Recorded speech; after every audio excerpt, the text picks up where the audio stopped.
One of the most important parts of a video game is the ending, the culmination of the player's experience, the player's journey, and the story told throughout that journey. The ending of a game is meant to challenge the player on their skill and what they've learned. Whatever the ending is, the player should feel like they've grown since the start. Of course, the ending of a game doesn't mean that the game is over, it just means that the main part of the game, usually the story, is over. Today, I want to talk about Minecraft's end dimension, which you probably know as Minecraft's ending, but it's also infamous for being very bland. But what I want to talk about is the problem with the end. And I'm not talking about some problem that can be magically fixed with an end update, adding tons of new biomes, mobs, items, and enderite. No, the problem with the end that I want to talk about is something that can't be fixed. It's something on a fundamental level with the end, and it's because of this that I believe the end was a huge mistake for Minecraft. And in order to understand what I mean and how this is a problem, let's go back to the early days of Minecraft to talk about the first thing, the point of the end.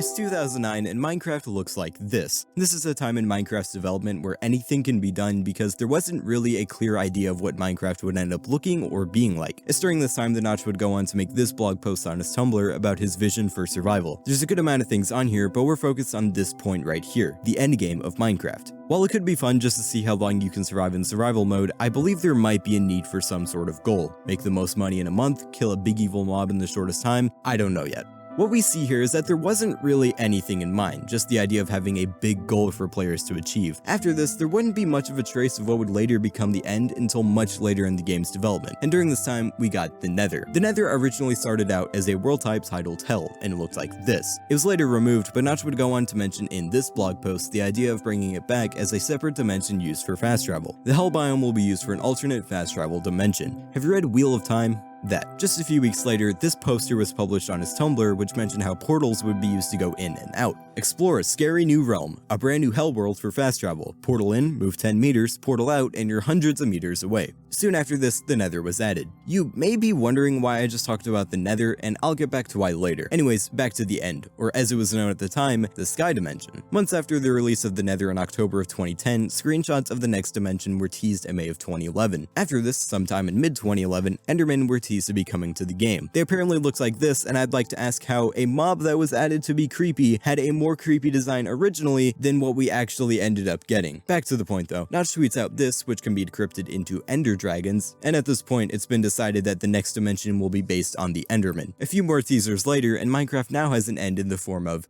the end. It was later mentioned by Jeb that the switch from this to this was because it was difficult figuring out how the sun would work when there's no floor for it to go under, so the best possible option was to just delete the sun. Okay, so you're probably confused on why I just went over the history of the end in Nether, and I did this to ask you a very simple question. What was the point of the end? Why was it added? Well, we know that it was added to be a big goal for survival, it was added to be the home of the Enderman, and was an easy replacement for the Sky Dimension that Mojang was having a difficult time adding. Once it was actually added, it was a simple boss fight for you to do, and then you leave. I repeat, once it was added, it was a simple boss fight for you to do, and then you leave. We need to talk about that.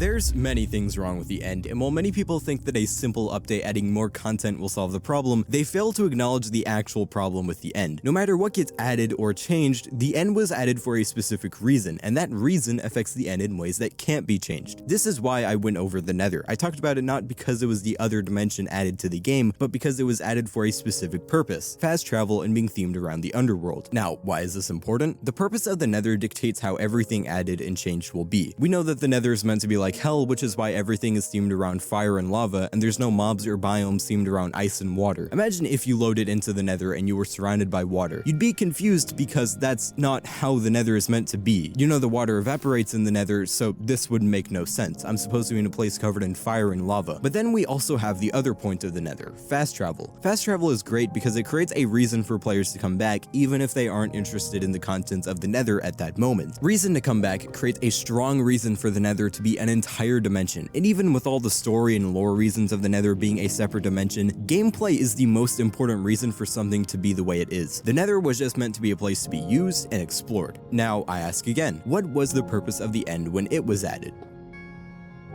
You fight a dragon. And this was for some reason thought to be a good idea. Oh wait, how could I forget? It's the home of the Enderman! Well, they somehow managed to mess that up because no, it is not home of the Enderman. It is a single island in the middle of the void. What are you talking about? I'm sorry for the sudden tone shift, but this is why this part of the video is called Where the Problem Starts. The way that something is added to Minecraft, not just in its purpose, but how it was actually added to the game, affects how you can update it. Minecraft updates follow a rule of don't mess up players' worlds, which is why whenever a new update comes out, people have to go far out into their world to generate new chunks. The newer parts that are generated will have all the new stuff, while the older things are left alone because that's where all the player's stuff is at, and you don't want to mess that up. The way that the Nether was added, it could be easily added onto because it was made for you to go far out into the Nether and explore its content. When the 1.16 Nether update was released, just go far out enough and here's all the new biomes, mobs, and structures. The old Nether still exists along with the new Nether because in reality, the Nether update just added onto the Nether. Like I just said, the Nether was made in a way that could be easily added onto. And so let's take a look at the end when it was added in 1.0, and really look at not just how the dimension itself was added, but how it worked as Minecraft's final goal back then.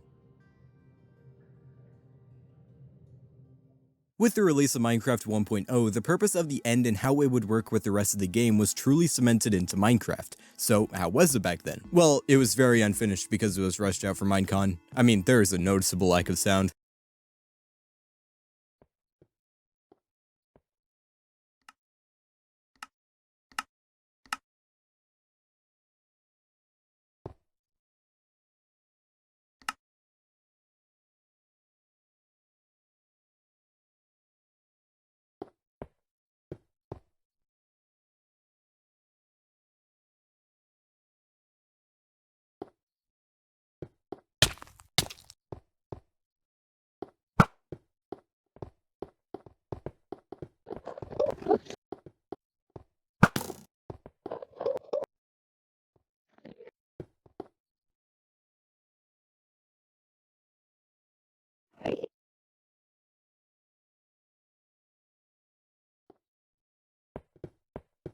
Aside from that, this is terrible. This is just a fight. The Enderman theme takes a backseat. You spawn in and you're on a floating island where you have to start fighting the dragon. There's no introduction to the end or anything. You just start fighting right away. This is the equivalent of playing a castle level in a Mario game, and instead of going through the castle, avoiding obstacles, and getting introduced to your environment with music and visuals that make you truly feel like you're really there, you load in and you're instantly in front of Bowser. Once you finally kill the dragon, a portal opens for you to leave.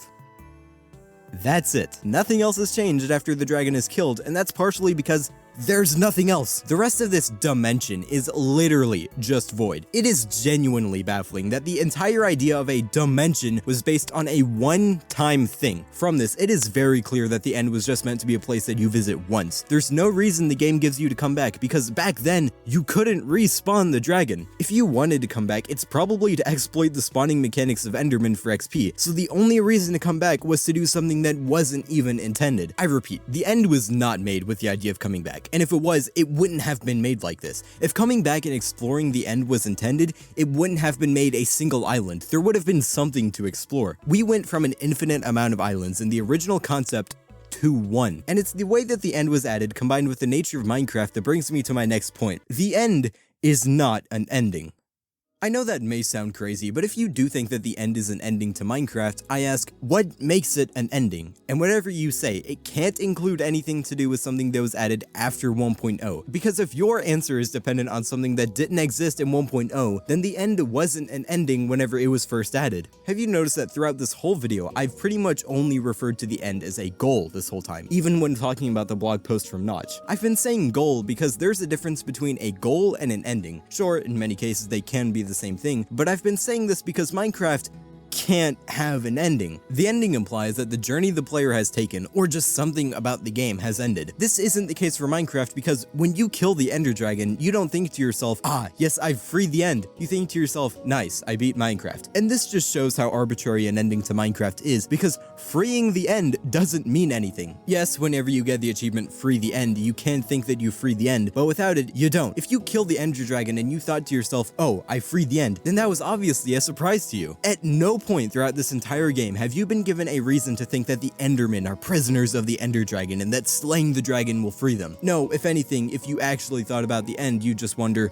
why am I fighting a dragon? Minecraft's ending could be anything because Minecraft doesn't have a story to end, so the entirety of the end seems to come out of nowhere. Yes, you can argue that there's hints for the end now because Endermen mysteriously spawn in both the overworld and Nether. Yeah, so do skeletons, and even going with an argument like that wasn't the case for 1.0. The purpose of the end would also have to apply whenever it was added in the same way that it does now, and an argument on a similar vein to the one that I just presented means it didn't. There's also little reason as to why Endermen had to be the theme of Minecraft's big goal. Yeah, they're unique to Minecraft, can alter the environment, which is big in a game heavily about building, and they're also mysterious, like where did they come from? Yeah, so are creepers, so what's the point here? Creepers are the game's mascot, they're more common than Endermen, they can alter the environment more than Endermen, they're considered more of an enemy to players more than Endermen because they're hostile, they don't die in sunlight, and they can blow up. Of course, my point is that the end could have been about anything, so this would have made just as much of an impact as the end is now, or even if you fought a big villager dragon. But this is my point. The game can't give us an ending because there's nothing to end. The ending to Minecraft is whenever the player stops playing, because in Minecraft, everything is up to the player. The end is just a goal for players. That's it. And the worst part about the end just being a big final goal is that it isn't even a final goal anymore. With the more the game updates, how does a boss fight created when the game was much simpler and had less to do have the same impact and relevance in a more complicated version now? Of course, you update it and make it feel similar to the rest of the game. This brings me to my final point with the end. You can't update it. This whole time, I've been mostly talking about the end whenever it was first added, so why don't we talk about when it was updated in 1.9 and somewhat in 1.11. Before any of you think that this is a gotcha moment or anything like that, oh, you said that they can't update the end yet, here we are anyways with an end update, I just want to say, the way that 1.9 and somewhat 1.11 updated the end validates every single point that I've made throughout this video. One of the lesser known parts about 1.9 was the revamp to the dragon fight. The pillars are now in circles, some have cages, the dragon now attacks differently, and the exit portal is now always in the center of the island, just not activated until the dragon is dead. This update also came with the ability to make end crystals, which, aside from creating a new PvP method, could be placed on the exit portal like this to respawn the Ender Dragon. Upon placing the crystals, each pillar regenerates and the dragon comes back. Now, why am I bringing this up? Because this is likely the most that they could have changed about the main island. If I created a world in 1.8.9, killed the dragon, and then updated to 1.9 to then resummon the dragon, this happens. So a few things to get out of the way. Pillars used to spawn randomly, so they were just kind of all over the place, but also the exit portal used to just generate wherever the dragon died. So whenever I place the crystals in the middle to respawn it, the exit portal is turned into endstone, a new one generates in the middle, and each new pillar is generated. Nothing happens to the older pillars unless they're being overwritten by something new. So even with the fairly small changes done to the island, we still get this. Do you think that after the relatively small changes done to the island that still led to this, that it would be reasonable to completely change the end to be less focused on a dragon fight? Imagine if you loaded into the end and you had to make your way to the dragon. It would introduce you to the end more and make the fight seem bigger than it currently is. Yet this can't be done because how do you get that to work with older worlds? So now we know that you can't update the main island that much, and there's essentially no way for the end to be less fight-and-ly focused because you're always going to start the end with a fight. So now let's take a look at the end islands, which just make everything worse. Do you remember when I said the end wasn't made with exploration in mind and you can't update it because there's nothing else to generate? Well, the end islands modeled their entire existence around that. First of all, the end islands generate 1,000 blocks outside of the original island. This was done because they needed to be in a place most people wouldn't have visited, that of course being anywhere that wasn't the one thing in this dimension already. The second thing to talk about is to ask the exact same question that we asked about the end. What's the point? Here at the end islands, you come here for exclusive endgame loot. Oh, wow, that's it again. Side note, shulker boxes weren't added until 1.11, so when the end was first updated in 1.9, the elytra was the only thing that you really came to the end for. This creates a problem because there's two ways to look at the end islands, both of which are flawed. You could say the end islands are bland and need more content. The prize of killing the game's big boss should be more than walking through a place somehow more empty than super flat, until you come across an end city, of which you then pray to God that it actually has an end ship, or at least something to loot. This is flawed because this would regulate the Ender Dragon to being the gatekeeper of the end, not the final boss. And putting all this content behind the Ender Dragon just further proves the point that the end isn't an ending to the game, because adding more content past what is meant to be the ending doesn't make it an ending. This isn't post-game content, because even now with the 2 items that you do come to the end for, Elytras and Shulker Boxes, change how you play the game a lot. This is the same as defeating a mini-boss in any other video game just to unlock a new world to explore. The game isn't over, nothing's ended, you just continue. The end was not made for you to come back, because coming back just for all this new stuff completely invalidates the Ender Dragon. Okay, so what if we say that the End Islands are fine the way they are now?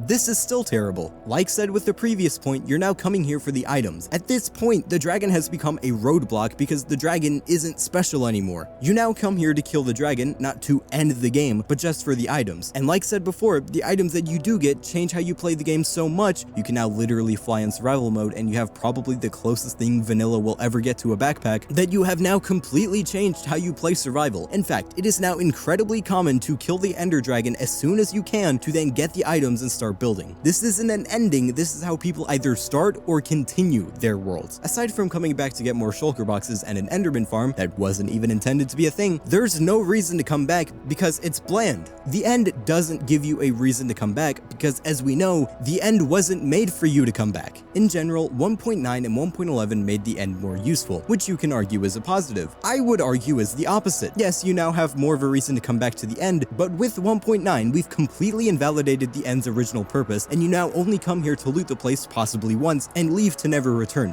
What we have just done is make the end be on the same level as any other structure in the game. You loot it once and leave, and then you don't return because you've already got the loot. Yeah, you do the exact same thing with desert temples, jungle temples, or abandoned mineshafts. Wait, how can it be on the same level as a desert temple? There's a whole dragon in the end. Okay, so it's on the same level as a structure, it just has a boss. Well, now this entire dimension is on the same level as ocean monuments, ancient cities, and woodland mansions, all of which are overworld structures, not entire dimensions. The only positive that you get from this is that you can now build your base there, which isn't a very common choice because of how much work they require. As 1.9 shows, the end can't be updated. So, what do we do? I don't think there's anything that can be done. My point with this video wasn't to point out a problem that can be fixed. The point was that the end was a mistake. First of all, it was created to be a goal for players to reach, and that's it. The end wasn't made with exploration in mind or coming back. Even if it was planned, it was made in a way that you always fight the dragon first. Even if it makes sense that you free the end before you can explore it, it still doesn't work. You never saw the end before you freed it, and everything still wants to kill you. What problem did you solve? Going back to the Mario Castle analogy, it's like beating Bowser to then go through the castle. Minecraft doesn't have a story to end, so it doesn't work as an ending. It's an entire dimension wasted on a one-time thing that you do. And even with people wanting more content, while that would make the end more fun to play in, more content will take away the attention and importance of the Ender Dragon, making it pointless because there was already very little going for it. The only way that I can see these problems being fixed with an end update would be if the end was completely reset, which I don't think is likely because of the rule of not messing up players' worlds. If they want to fix the end, they would need to break this rule. The end was a mistake. Any updates without resetting it make the point of the end become even more confusing, which means that the only way to update is to reset and start over with what the end is even meant to be. But who knows, maybe come next Minecraft Live, Mojang announces the end update, and it somehow does manage to solve all these problems without resetting it, proving all my points wrong. And if that does happen, then we can all pretend this video never existed.